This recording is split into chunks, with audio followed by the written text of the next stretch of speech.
So Theodore Roosevelt, in the election of 1908, decided that he is not going to run. He had made the promise in 1904. He is only bound by the two-term tradition that says what? The president will not seek a third term. Well, how many did he seek already? One. Why? Because McKinley dies in 1901. However, he dies so soon after being elected that Theodore Roosevelt basically had 2 full terms. So he says, I'm done, I'm finished, I'm out. Now, Theodore Roosevelt was the youngest president ever to come into the presidency. He was 41. So now we're talking 8 years later. How old is he? He's 49. Okay? He's 8 years older than I am right now. That's kind of scary for me. And he's just been president. What's he going to do with the rest of his life? That's something that presidents have a hard time dealing with. What are they going to do with their life after they have been president? I think Bill Clinton has had a really hard time doing this because he's kind of flitted around from place to place. Because he was, I want to say, he was 60 when he left. He was very young. President Obama, I want to say, was 44, I believe, when he was elected. The youngest president ever elected is JFK. He was 43. So, since Roosevelt doesn't run, he's going to turn to his Secretary of War, William Howard Taft, and he's going to say, you and I think the same. Because we think the same, I want you to succeed me as being president. And of course, Taft is going to say, yes, awesome, thank you. And the Democrats are going to turn back to their 2-time failure, William Jennings Bryan. He's the Hillary Clinton of his administration, of their term. Now, I'm glad I can say that because I used to say he's the Bob Dole of his generation. Because Bob Dole was the guy that always ran for office, and he always lost. So now we can say he's the Hillary Clinton of his generation. Always runs, never wins. Well, I have to change that in 2017. Might have to change that statement, but we will see. So what happens is in this election, because Roosevelt is so popular, his popularity is going to easily transfer over. However, it is concerning because when the final votes come in, Taft does not get as many votes as Theodore Roosevelt had. William Jennings Bryan had run on a campaign that was very progressive, wanted to protect workers that were on strike, and even kind of caused a couple of jaws to hit the floor when he said that maybe the federal government should take over all the railroads. Maybe the federal government should seize control of the railroads, take them over, and control them, which would be what? Socialism. And also against that little thing we call the Fifth Amendment, right? Okay? Can't be denied life, liberty, or property without what? Due process of law. So in this election, Taft wins. Now Taft, man, you got to feel sorry for Taft. This guy was huge. The only reason most of you know Taft is because you know the story of Taft. And what's the story of Taft? Savannah, you're smiling. He was too big to get out of the regular bathtub, and he got stuck in it. So he had to get another one. Did you also know that the White House is now over 100 years old, and it's falling apart? What happens is he's walking on the second floor one day and falls through. You know that you see it, somebody in movies fall through, they get stuck by their elbows, and that's him. He did that in the White House. He was also, as you can imagine, over 300 pounds. He wasn't very energetic. And so as a result, he doesn't appear energetic, and he doesn't appear as full of life as Theodore Roosevelt was. So to succeed Theodore Roosevelt, a guy who was larger than life, and the guy that is large in life, it sets him up for failure. Now, go. There we go. There are going to be some things that happen during his administration that they're going to even further compound this problem, this perception that there is that he is not up to the same caliber as Theodore Roosevelt. Now, remember, what did I say that's great about Theodore Roosevelt? What does he do to the presidency? Emily, what does he do? How is the presidency different? I used an M word. He makes it the modern presidency. Okay? Now, Theodore Roosevelt makes it the modern presidency because he takes a hands-on approach to things. He grabs the bull by the horns of the federal government and drives it to where he wants it to go.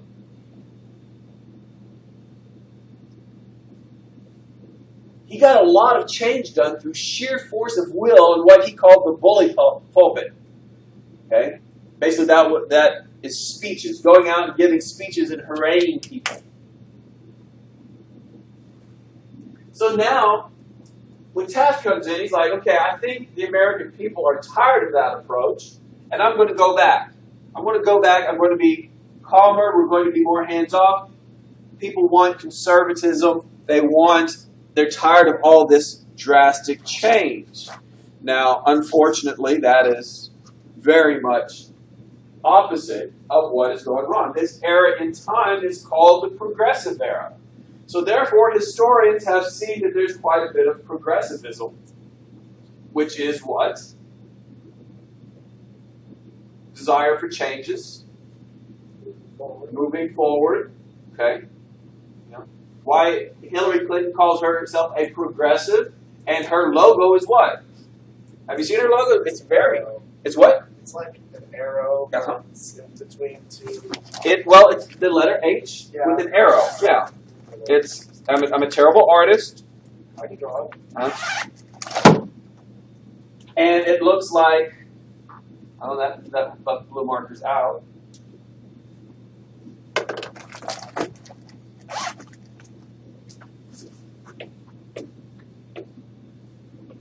And then you've got this.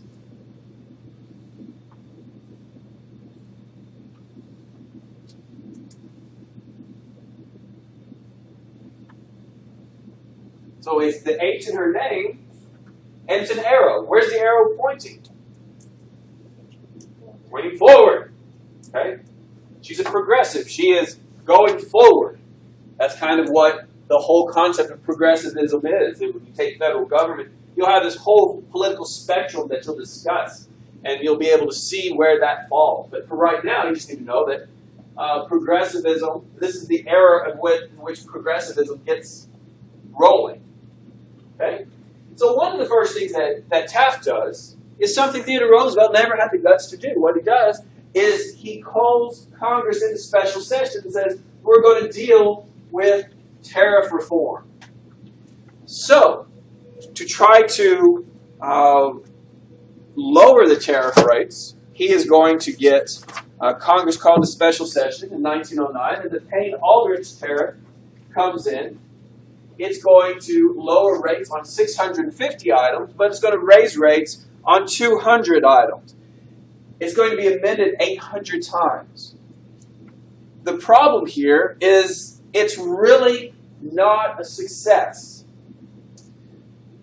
But when Congress finally gave the final bill to the president, he was like, wow, this isn't what I expected at all. However, to not sign it would be seen as an affront to the Republicans who control the Congress. And he's Republican as well, so he signs it anyway. Doesn't work out the way he intended.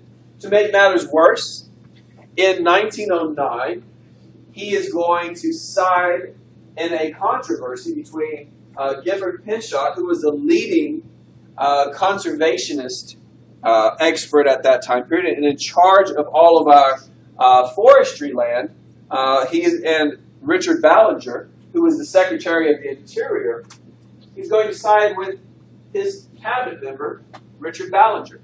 See, what happened is Ballinger told Taft, you know, Theodore Roosevelt took a lot of land out of the market. a lot of the land that he took out of the market really isn't useful for people to go and enjoy and have fun on it. Let's take some of that land and let's lease it so that hydroelectric dams can be built on it. Therefore, they can generate electricity. Town says, that sounds like a good idea, and he does. Well, Pinchot gets upset about this and writes a letter condemning this action. This letter is read on the Senate floor. Needless to say, it is insulting to Taft. Taft then fires Pinchot. Doesn't look good. Makes matters even worse is guess who Pinchot's best friend is, Parker? Roosevelt. Oh, very good. Best friend is Roosevelt. Roosevelt is going to be on safari. We'll talk about that in a minute. He's going to be on safari, so he's off in Africa. But these letters are being written to him. Can't believe what's going on. Oh my gosh, everything that you work for is being torn apart. You need to get back here and do something. And they're being sent over to Africa. Is it going to take a while for them to get to Africa? Yes, it's going to take a while to get to Africa. So while all of this is going on, we're going to become further entangled in Latin American interests. As our industrial base expands in the United States, so does our capital investments in other Latin American nations. And what we discover is that instead of sending in Marines like Theodore Roosevelt did to take care of problems in Latin American countries, we find out that, we can apply economic pressure through saying, Allison, I like what your country's doing. Here's $100 million for investing in it. Yay, you like that, don't you? All right, Courtney, your country is bad. Bye-bye. The Courtney goes, wait.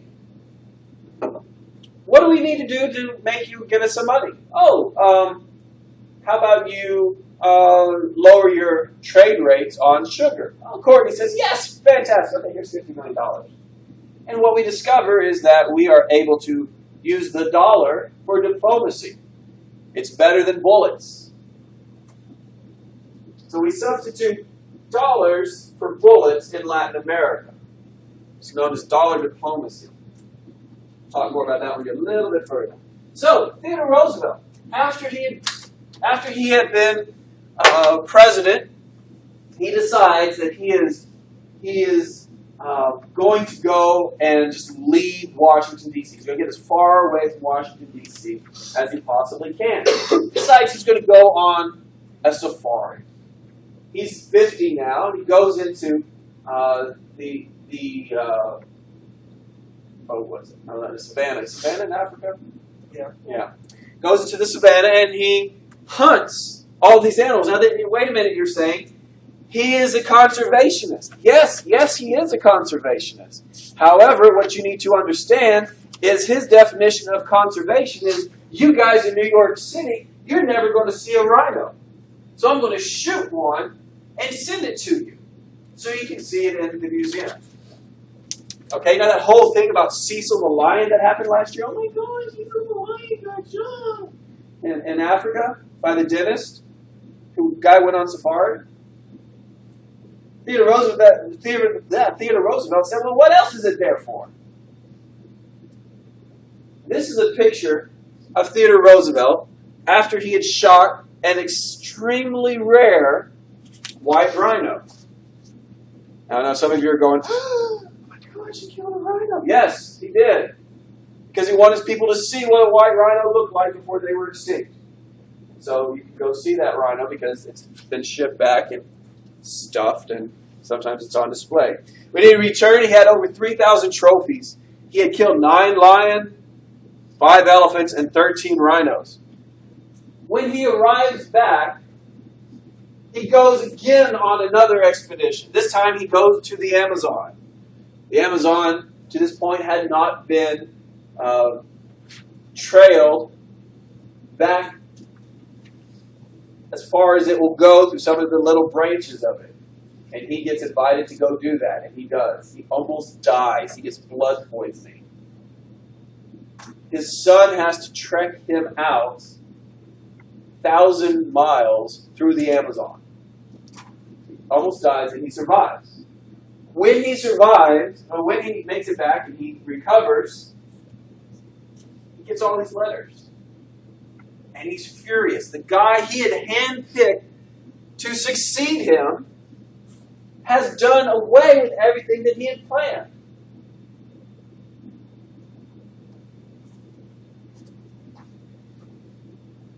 So this brings us to the election of 1912. The Republicans are going to be split.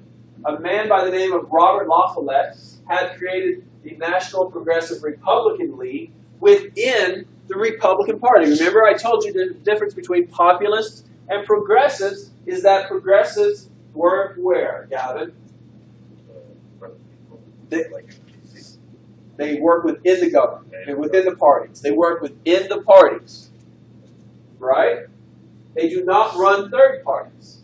So, when they show up, when Theodore Roosevelt shows up, he announces that he is going to run against Taft for the nomination. He enters into 12 primaries. He wins 9 of them, but the Republicans refuse to accept his delegates. At the convention in which you actually nominate the president, they refuse to accept these delegates, and Theodore Roosevelt and his delegation walk out. Republicans will nominate Taft again. The Democrats are going to nominate this guy by the name of Woodrow Wilson. He is governor of New Jersey. Real reedy guy, kind of nerdy looking. He has a PhD in political science. We'll talk more about him in a minute. Guy has no chance to win.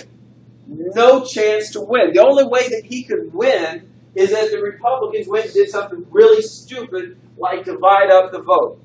Divide up their vote. Well, Theodore Roosevelt, upset that he didn't get the nomination, is going to take the National Progressive Republican League by La Follette, split it apart, and splits the Republican Party between a conservative and a progressive base. He is going to call his party the Bull Moose Party, because Theodore Roosevelt would say, when asked, how do you feel? How do you feel after almost dying? He goes, I'm as strong as a bull moose. And the name stuck, the Bull Moose Party. Now, I love Theodore Roosevelt, as you can tell. This guy is awesome. He comes around this type of personality comes around so rarely. During the campaign of 1913, 1912, he's in Chicago, prepared to give a speech when he is talking to everybody and shaking hands with everybody before he goes on stage. As he's getting ready to go on stage, a man by the name of John Schenck tries to kill him. Pulls a revolver out and goes like this and points at him, and somebody next to this person says, and hits his hand. It goes up as it fires, and it hits him in his chest. It goes into his steel glass case, and through his speech, and embeds in his chest wall. Now, in a situation like that, what would happen? What would you do? Probably. Right? What would you do? You'd go to the hospital, right? No, Theodore Roosevelt goes on stage, pulls out his glasses, puts them on. Because the guy, he was so blind that he carried like 5 or 6 pairs of glasses with him. He really did. And so he puts on another set of glasses, and he gets up, and he says, "Excuse me, my remarks today will be short, as I have just been shot." And he then proceeds to speak for 80 minutes. He gives his full speech. And then he goes and has it taken out. Now, What is that? What metaphor is that? He's the bull moose, but that guy is Washington. It's Taft. Taft is like. What?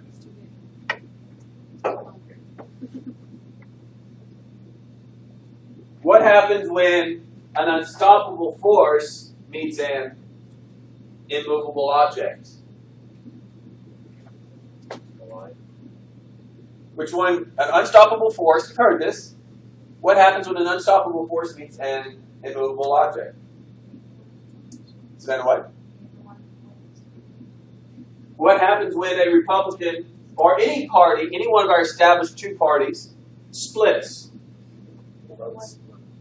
Votes split, and you guarantee that another party wins. Okay. If Trump does not win the Republican nomination, what does he say he's going to do? Run as an independent. If he runs as an independent, what is going to happen? What? The Democrats will win. You can guarantee it. You can guarantee it. 1992, H. Ross Perot runs as a third-party candidate. What happens? George Herbert Walker Bush doesn't win a second term because the Republican Party was split. In this election, blue is Wilson. The darker blue, the more the more percentage. You get this is county election. Eugene Debs did win. Doesn't really win much. Roosevelt and Taft, you can see, split the vote. So what happens? Neither of the two individuals, of those two individuals, that the election is really about wins. As a result, we have President Woodrow Wilson. Now, something that presidents are going to start campaigning on is they're going to start having a theme that they run on. Something that epitomizes what they believe they can do for the nation. And Woodrow Wilson's is going to be New Freedom. As I said, he was a president of Princeton University. He had a PhD in political science. He had been elected governor of New Jersey in 1910. He was not slated really to win the presidency, but yet here he is. Perhaps he's the most prepared, well, no, that's not the right, the most knowledgeable about how the presidency should run because this is what he studied. However, the problem here is that everything that he had ever done was theoretical. He had never actually been in politics before. He was cold. He was aloof. I was trying to think of somebody that reminded me of this before I came into class, reminded me of him. And you know who I came up with? Mr. Freeze from Batman. The one with Arnold Schwarzenegger? No, I'm thinking more kind of the cartoon version because I think that's a little bit better. Not with Arnold. That does not work. No, it's not. It's not a good movie. So what happens here is he's cold, he's aloof, he has no foreign policy experience. Getting ready to go into what we're going to go into, that's kind of scary.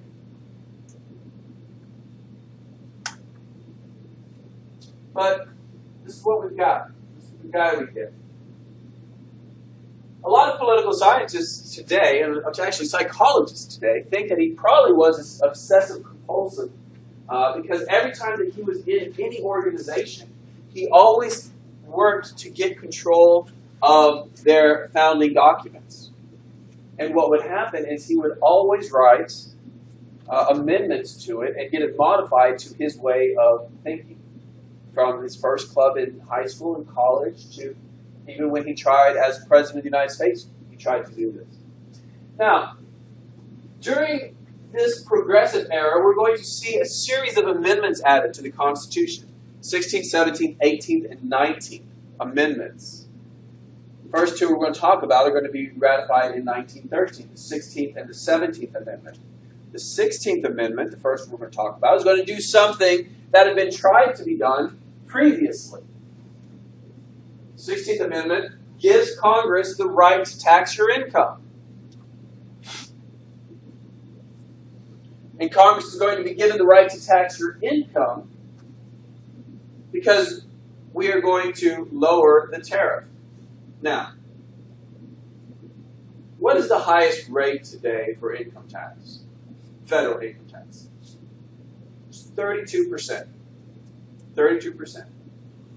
Now, 32% of your income, and then you can have state taxes as well. We do not in Texas have a state income tax. A lot of states do. New York does. I want to say typically New Yorkers pay about 50% of their total income in taxes, which is why you meet somebody from New York and say, oh yeah, I know I make like $300,000 a year.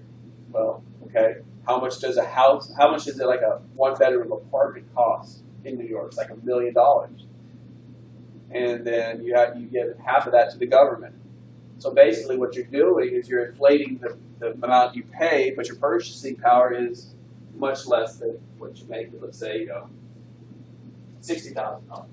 So the tariff is going to be lowered from 40 to 25% because they're saying that we are going to pass an income tax on everybody that makes more than $3,000 a year. And then if you make over 50 grand, we're going to take 6% of that. And it's never going to be higher.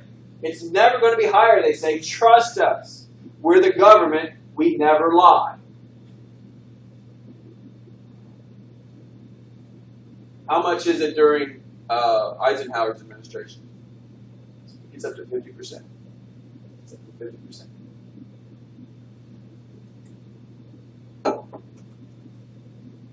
And this is the Underwood-Simmons tariff, which is going to put it into effect.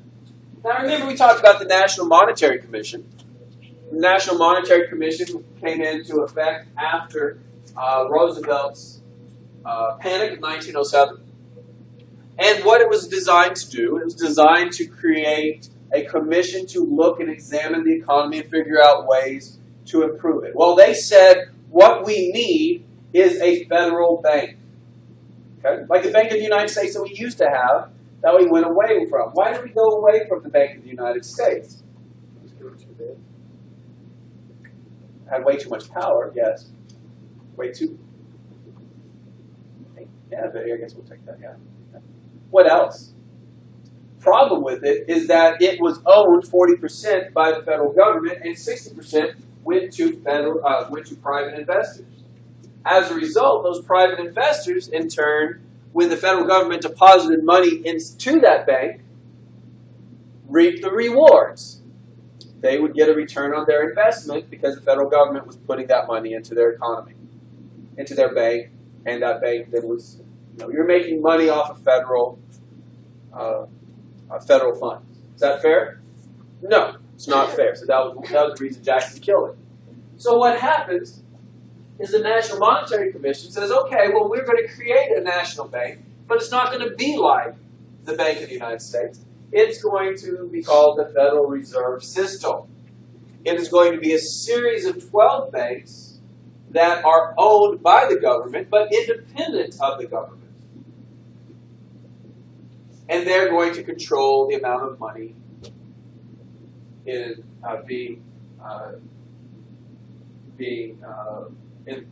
amount of money in the market. So, I think I told you this story before about the time that I came across a $5 silver deposit bill. Did I tell you that? No, I didn't tell you that story?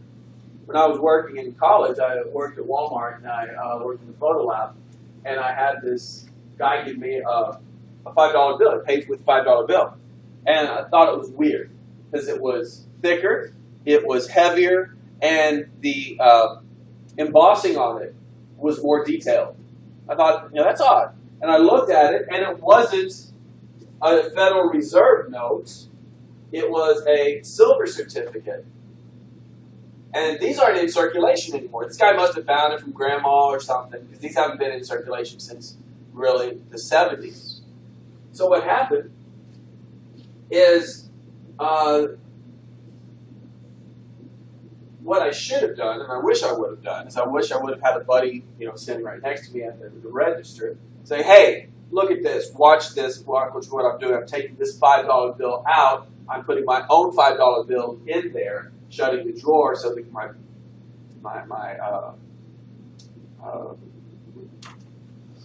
till is going to be correct, but I'm taking this $5 bill for myself because it wasn't really a $5 bill. It was worth 5 silver dollars.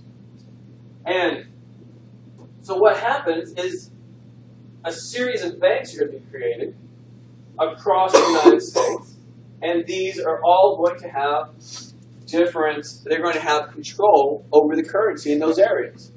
Each one of these is going to have a member that serves on the Federal Reserve Board, and these people are going to be appointed by the President, confirmed by the Senate, but they're not answerable to the President. Right now, the chairman of the Federal Reserve is Janet Yellen. You'll see her a lot talk about whether or not interest rates are going to go up. If the economy's good, interest rates are going to go up. If the economy's bad, they're going to go really far down. Like right now, you want to buy a home because you can get a home for probably like 4% APR on your loan, which is really, really good. When I bought my first home in 2000, it was 8%. It was the best you could get at the time. Interestingly enough, the Clintons, who had no money at the time because they had to defend themselves from all the bills, problems, bought a $4 million house with a 4% loan. It helps to have friends in the banking industry to get you loans that nobody else can get, right? So that goes into effect. Next is the 17th Amendment. The 17th Amendment is kind of funny because this is an example of something backfiring on them. This guy by the name of Joe Bailey, senator from Texas. Joe Bailey is senator from Texas, and he had been continuously reelected to the Senate for several years. Now, how do you get elected to the Senate up until the 17th Amendment? The legislature of the state chooses you. So the Texas legislature in Austin would say, we want Bailey to go be our candidate again. Well, in 1912, they decide that they don't want him to go again. So we're done with you. We're finished. We don't want you to be. The senator from Texas anymore. He says, fine. I don't agree. I'm going to push through a constitutional amendment. Going to get enough states to ratify it and make states elect senators statewide. So that's how we elect senators today. We elect them statewide.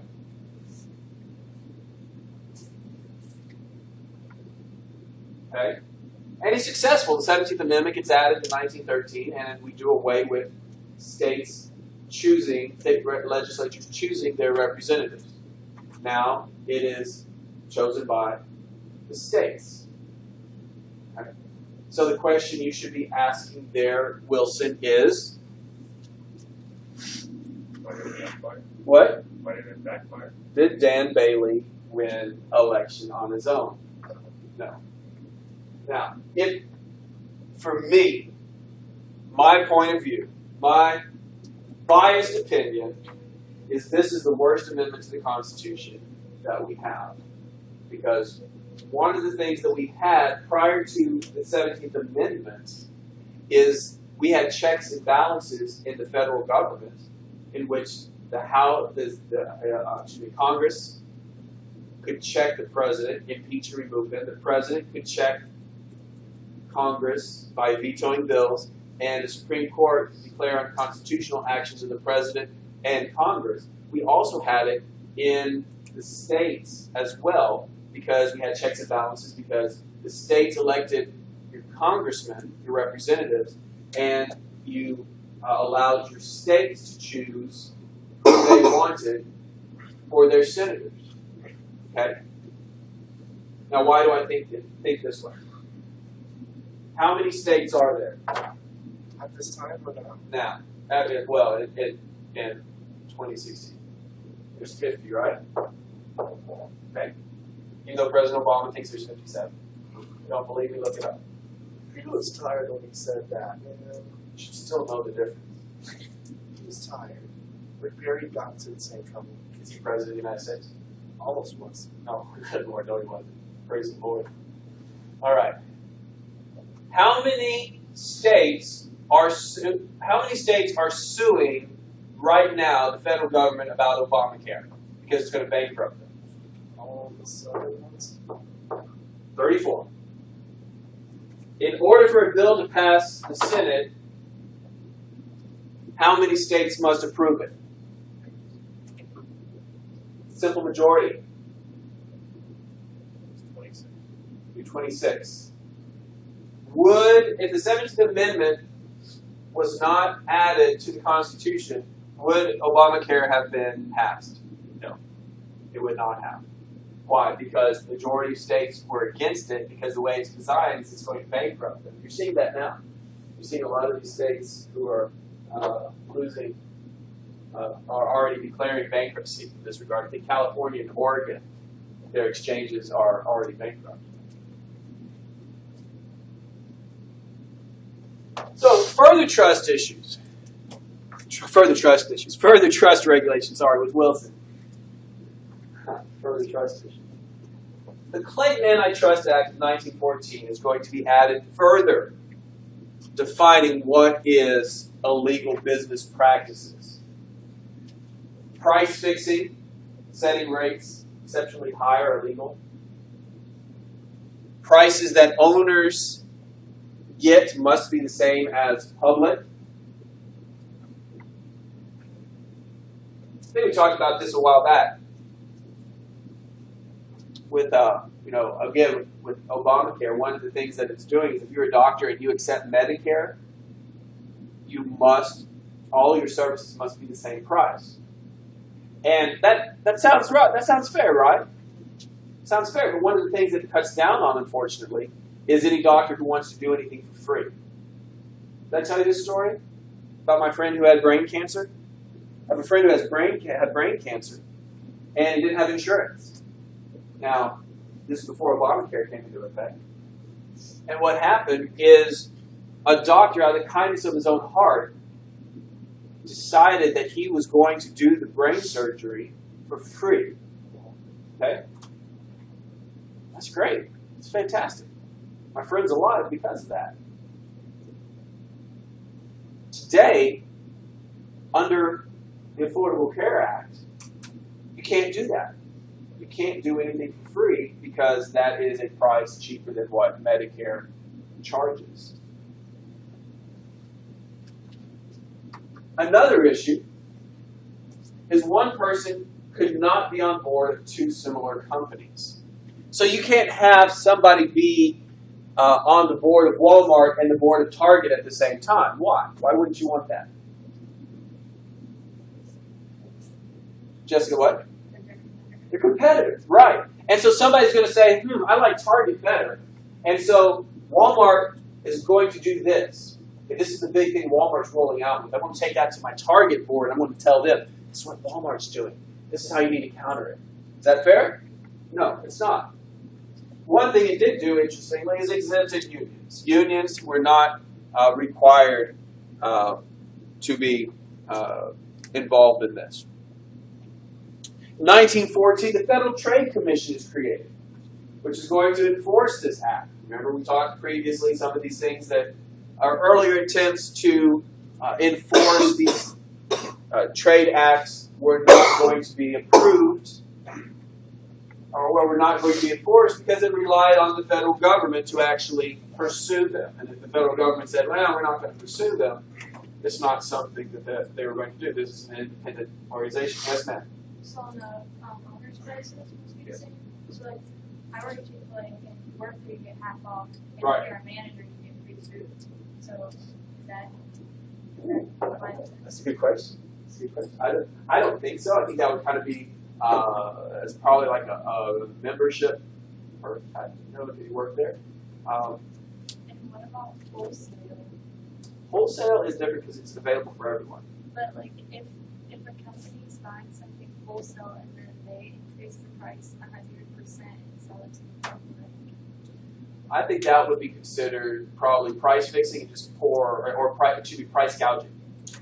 right? Things like that. Because that's something you, after Hurricane Katrina, you saw this a lot. People were charging $6 a gallon for gas, and generators that were $100 here in Louisiana were going for like $900 because they were so much in demand. And so President Bush actually went and said, no, I'm not going to do that, and enforce that. And one of the things that really empowered the Federal Trade Commission is this cease and desist letter they gave them the power to do. It had the weight of law, and it was a cease and desist order that was enforceable by the courts. You were discovered to be in violation of any of these actions, you would get a cease and desist order, and you would therefore in turn be, if you continue to do it, it would have the weight of law. You could be violating the law.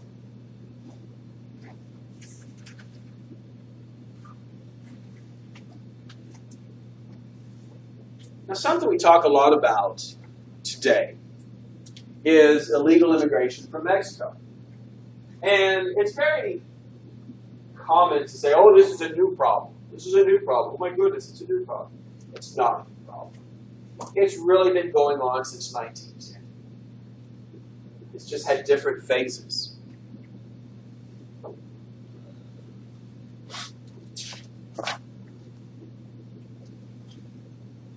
Since 1871, Mexico had been ruled by Porfirio Diaz. Diaz would be overthrown by Francisco Madero.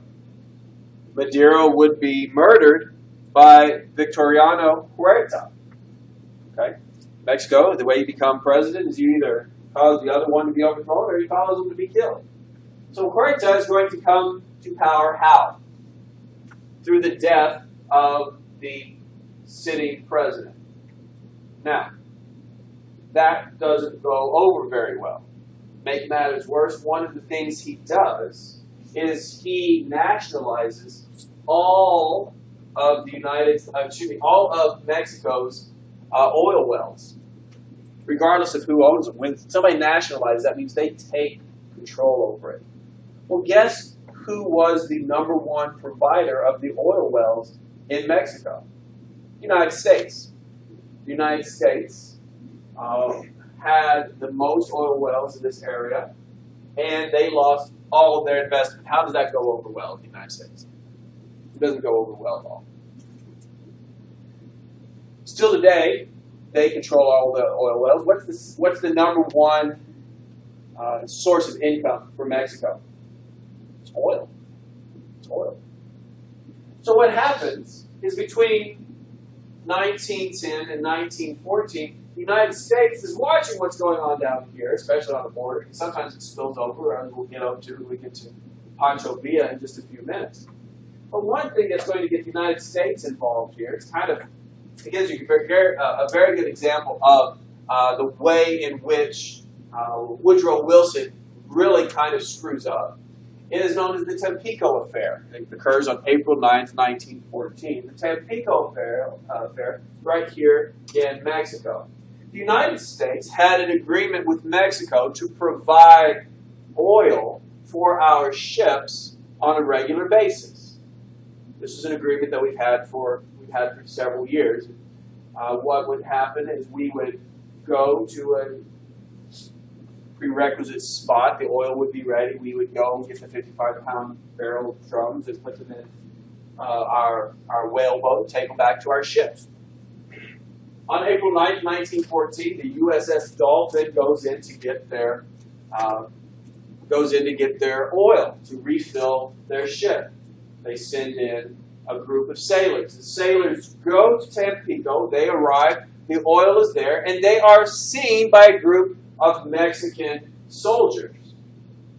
Now, the Mexican soldiers see these people taking oil and putting it on a boat. Looks like what? They're stealing. So they start yelling at them and brandishing their rifles. Now, none of the Americans speak Spanish, so they're like, what are you talking about? Probably if they're Americans, they're like, this is our oil! As United States citizens, we think that if they don't speak English, if we yell at them, they automatically speak the language, right? That's what we do. So what happens is they arrest our soldiers. Our soldiers are arrested and they're taken to jail. The admiral of this flotilla out in the Gulf of Mexico is Alfred T. Mayo. He's furious. Americans have been captured. He sends a strongly worded letter to Tampico saying that if you do not release those soldiers, we are going to blow your little backwards civilization back to the Stone Age. It's not going to take much, believe you me. All right? Probably use some cultural epithets that we're not going to talk about. But he wasn't very nice. And then he even went one step further. And he said, you are also going to fly the United States flag over your fort at Tampico Bay in honor of us, to show us how wrong you are. Now, what's the problem there?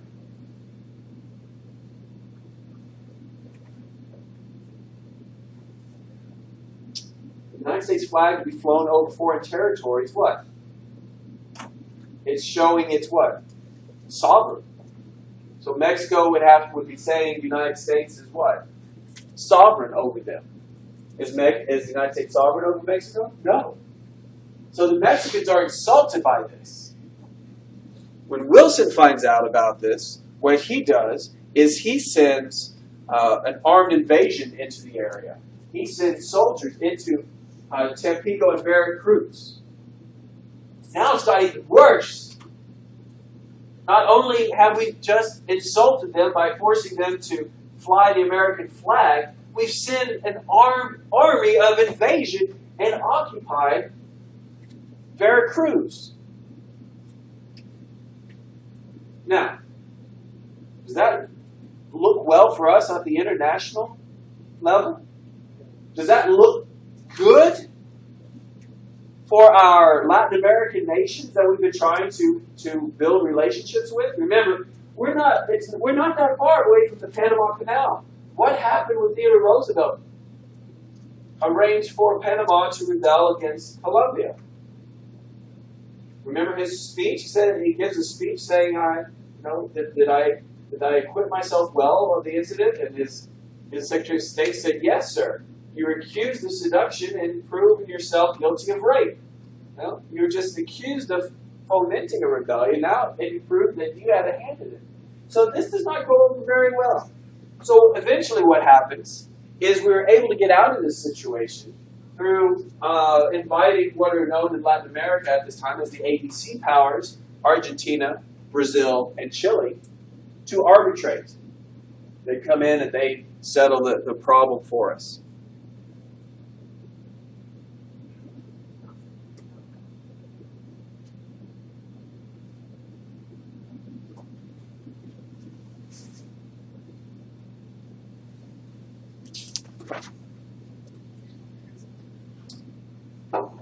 Interestingly enough, one of the ships that was here, this flotilla, it's on her maiden voyage. She's the USS Texas. I'm thinking, whoa, I know the USS Texas. She's where? San Jacinto. Same ship. She's that old.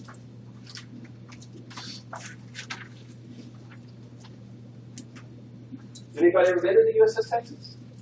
Fantastic. I love it. Scariest moment of my life, though. I lost my son on it, Jacob. I couldn't find him.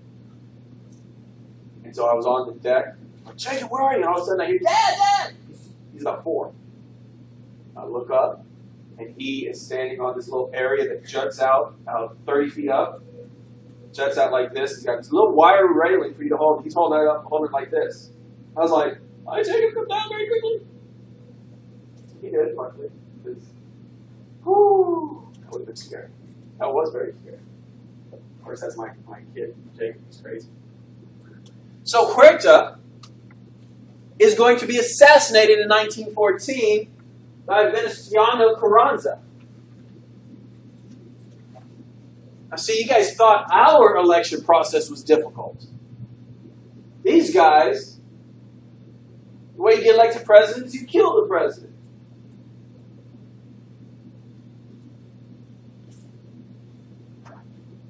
Enter the picture a man by the name of Francisco Villa.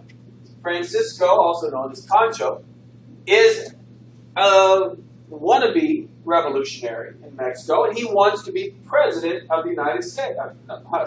President of Mexico. So he wants to be president of Mexico. How is he going to be president of Mexico? Well, you got to kill the president, right?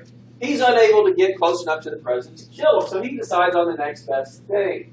What he's going to do is he is going to lead an incursion into the United States. He's going to invade New Mexico, and on March 9th, 1916, he takes a couple hundred men into into New Mexico, and attacks Columbus. So he invades Columbus, New Mexico, kills kills 17 Americans, and then he retreats. Now Wilson is furious about this. He just gotten out of the situation in Veracruz, and now this has happened. So he turns to his best general, General John Blackjack Pershing, and sends him into Mexico with 10,000 troops, known as the American Expeditionary Force. Their goal is to capture Pancho Villa. Do they find him? No, they never do. But they're still tooling around there when World War I breaks out. Now, things in Mexico are going to get a little bit better in 1917. They're going to adopt the Mexican Constitution.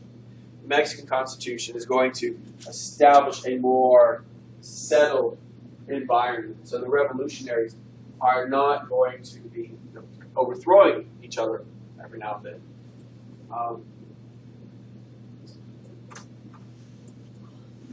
But we'll come back to Mexico in a minute because we need to talk about Germany. Now, Germany. Remember, Germany was a whole bunch of principalities until this man enters the picture, Bismarck. Otto von Bismarck, probably the greatest diplomat the world has ever seen. He is going to take the 32 principalities and he's going to bind them together in a treaty of alliance.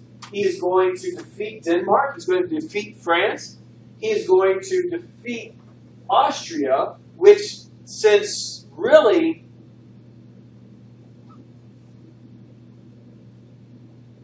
the Crusades, so the year 1000, year 1200, had been the dominant force in Europe because they kind of were seen as the last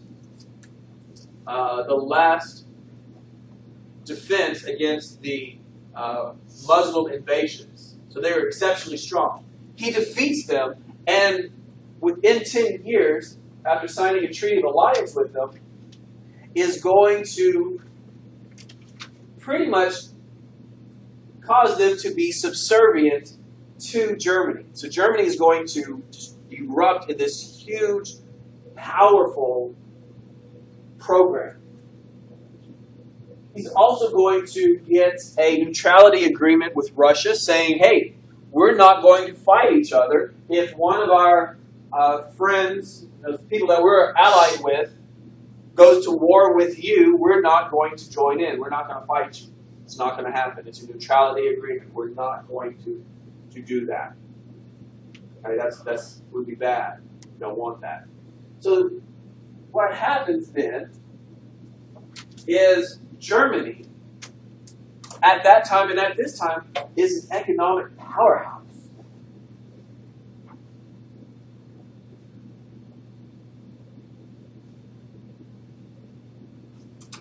By 1898, they lead Europe in total production. In second place is England. And they're doing about a fourth of what Germany is doing. Now, there's a problem with Germany, though. in order for them to get their goods to market, and they don't have to go through other nations, they need to go by sea. Yes? Right? Come on, that's issue 1301 stuff. Portugal, why did they become a seafaring nation? Because what? They didn't want to go through Spain, France, and all this other stuff to get their goods to market when they could just ship it out. The problem with Germany is up here. This is the only ports they have. And because of this, what? How long can you use ports in the Northern Sea and the Baltic Sea? You can't, because they are cold water ports. So it's hard for them to get their goods to market. They've always wanted access to either the Black Sea or to the Mediterranean. So in 1898, the Germans look around and they say, we've got all this great production capabilities. We've got the facilities. This guy by the name of Mahan said that the people who rule the world are the people that have what? The best navy. Okay. To be the man, you've got to beat the man. Who is the man in 1898 when it comes to navy? England. Since the French Revolution, England has ruled the seas. So they say, all right, what does England have? England's navy is 300 ships. Germany says, great. We're going to build 200 ships. That's our goal. For every 3 ships that England has, we will have 2. Now, you're saying, well, wait a minute. They're still outnumbered. Yes, that's true. Exactly right. But where is England's colonies? Here, over here, here, here, and down here. So what do you have? You've got a long area. Where's Germany? There's no reason for Germany to go anywhere else. So they're going to have more ships in that area. So now, this brings us to the rise of Kaiser Wilhelm II. He's very capricious. He's very arrogant. He thinks he can do things better than Bismarck, who built the nation that he is king of. So he dismisses Bismarck, the greatest diplomat probably the world has ever seen. And then he allows the Russian neutrality agreement to expire. Here's Germany. What's this right here? Russia. On their border. A neutrality agreement is now gone. Saying we're not going to fight each other. That can't end well.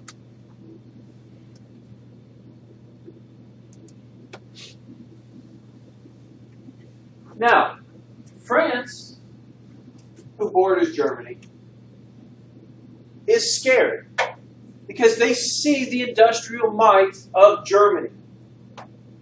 And they realize they can't stand against Germany. If Germany was to attack, they can't stop a German assault. So what France does is they make an alliance with Russia that says, Russia, if you are attacked by Germany, now that this neutrality agreement has been allowed to go the way of the dinosaurs, we will attack France. We will attack ourselves. We will attack Germany. Okay? In return, Russia, if Germany attacks us, what? You will declare war on them. Now, England, in the last 50 years, has fought against France, and they have fought against Russia. How many of you guys have ever heard of the Charge of the Light Brigade? Ever heard of the epic poem Charge of the Light Brigade? Occurs in the Crimean War. Right here, England and Russia. They fought against it. The Light Brigade is completely wiped out by Russian forces. So, enemy of my enemy is what? Friend. My friend. So, France and Russia have joined against Germany. France and Russia have been against England before. England says, okay, Germany, yeah, you're a little aggressive, but we haven't fought you. We haven't fought you. Enter the picture of what is known as the Great Game, on who controls the oil-rich areas of the Caucasus and Kazakhstan. Caucasus are over here. Kazakhstan is right next to China. Russia and Great Britain want to control these areas. Why? Exceptionally oil-rich.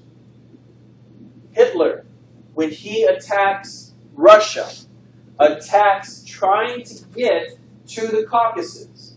Why? Oil.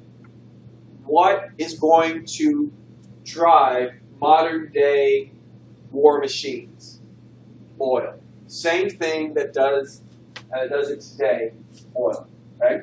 So Russia is going to try to take it through the Caucasus and Kazakhstan. Great Britain is going to go north from India and Burma. Then by 1914, think about that.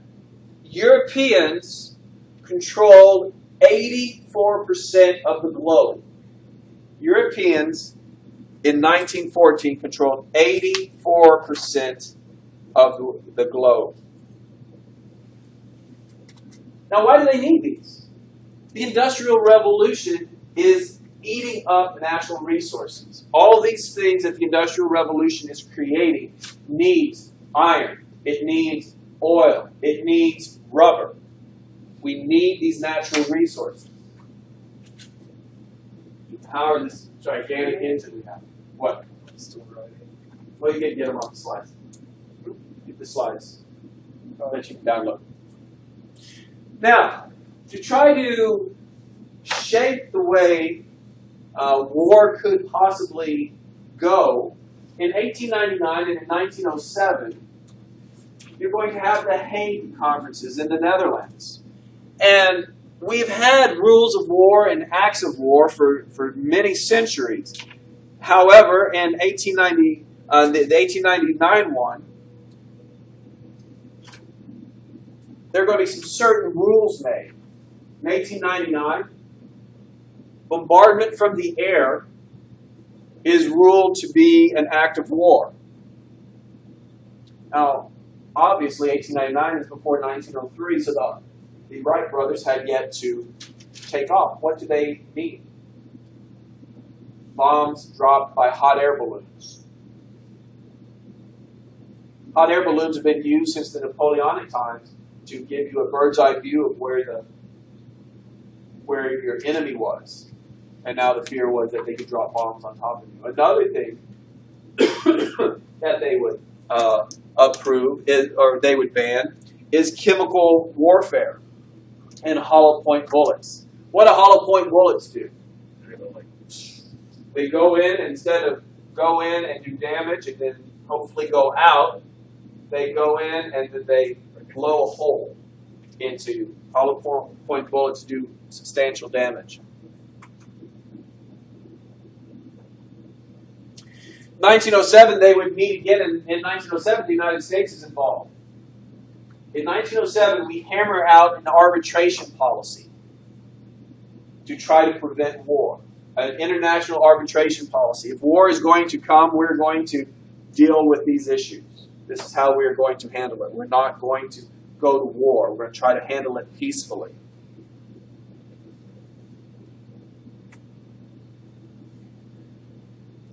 In 1906, a conference is held in Algeciras to discuss this little tip of land right here that is known as Morocco. 1906, Morocco is a major port. The question is, who owns it? Well, England owns Gibraltar, which is on the other side. They say, we own it. France says, we own it. Germany shows up and says, hello, we're here. We want it. And all of a sudden, England's like, uh-oh, if they control Morocco, if they control one half of the Straits of Gibraltar, right here, they already control this part of Gibraltar, control that part, they're going to control the Mediterranean. They can control the Mediterranean. We can fight them for the Mediterranean.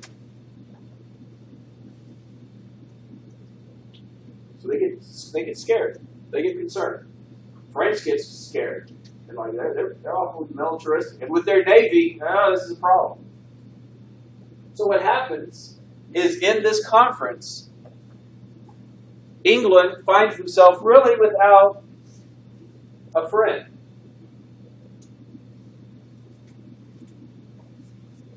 And they turn to the United States, which has been growing closer ever since the Venezuela boundary dispute. And they also turn to their French cousins.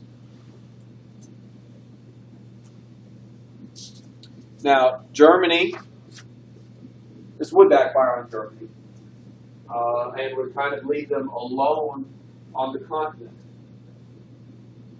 So, by the time we get to 1914, what we have is a series of entanglements with treaties. All of these people agreeing to go to war with one another if they're attacked by someone else. Britain and Russia would sign a treaty saying if they're attacked by Germany, they would go to war against Germany. Britain and France do the same thing. The Russia-French treaty is already there. Now, to make matters worse, Germany and Austria are already aligned. They've already aligned with Italy, and then Italy and Austria-Hungary signed these agreements as well. So you have these two major powers that are allied against each other.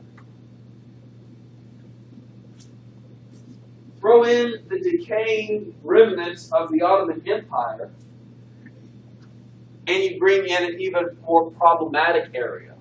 You bring in what is known as the tinderbox of Europe. That is the Balkans. Okay? Tinderbox. What's a tinderbox?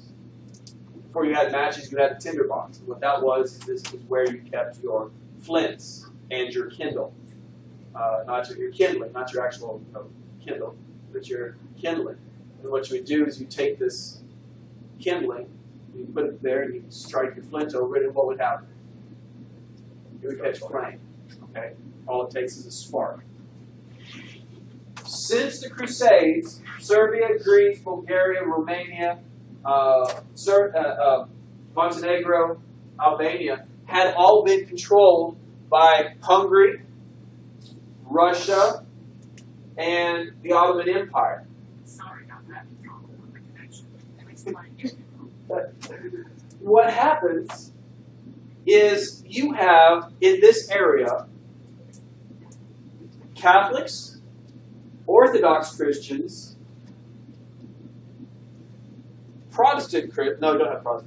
and Muslims, all living in the same area, all brought up to hate each other from birth. When I was in grad school, my thesis was on Serbia. And what I discovered is that Serbians, when they were very young, were taken outside and taught how to shoot. Now, when we shoot at targets, right? They shot at Croatians. They shot at Bosnians. That's what they did because the ethnic hatred was so great there. So you have all that, and at this time, Serbia is considered the little brother of Russia because they're both Orthodox Christian and they both speak they both use the Cyrillic language. Okay? So they're considered the little brother. So all we're waiting for, the stage is set for one little spark to throw the world into massive devastation. And we're out of time. So we'll pick up on that when we come back.